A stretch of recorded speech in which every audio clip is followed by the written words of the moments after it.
حصري ويانا للزفاف جوال 056 333 8020.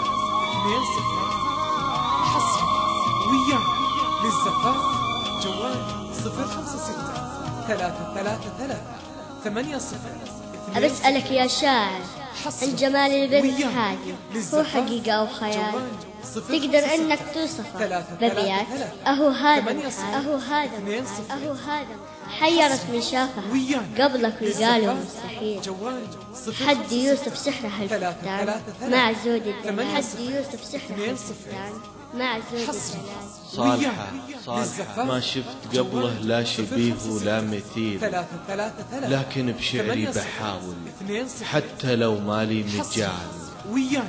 أسألك عن زينة، عن رمشها وعن عينها، تقدر إنك توصف اللي قلت أو صعب حصري عينها بحر وموال، عينها سحر غشاه المستحيل، ورمشها في ونساء، رمشها ليل وظلال.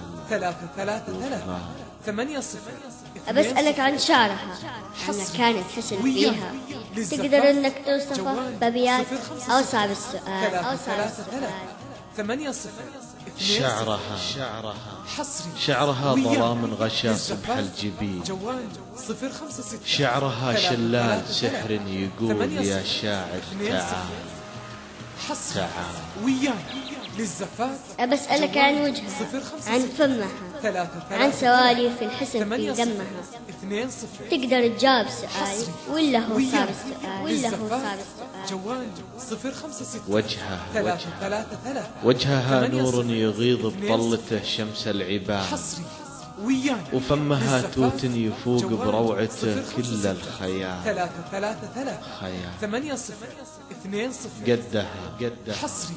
قدها لين انكسالين السنابل وانثنى، وعنقها مع يدها مع خدها. وش ذا الجمال. أسألك عن اسمها، عن أصلها، عن فصلها، تقدر إنك تذكر الأوصاف أو صعب السؤال؟ اسمها صالحة يوم جات، أصلها يشرف جميع اللي قربها عن يمين وعن شمال. بس يا شاعر كفاية، هي بشر ولا ملاك؟ والله إن اللي ذكرته سحر الحلال. ما اليوم يوم ذاب زينها، ذيب الأصيل انسحر ولد الحلال بكامل أوصاف الغزال. ما ألوم حسن، ما ألوم حسن يوم ذاب بزينة ذيب الأصيل، انسحر ولد الحلال كامل أوصاف الغزال. بنت تغيظ البنات زينها لنقبل، حيها بنت الأصل، حيها نبعد، حيها بنت الأصل صالحة، حيها نبع الدلال. حصري ويانا للزفاف جوال 056 333 8020. حصري ويانا للزفاف جوال 056 333 8020. حصري ويانا للزفاف جوال 056 333 8020.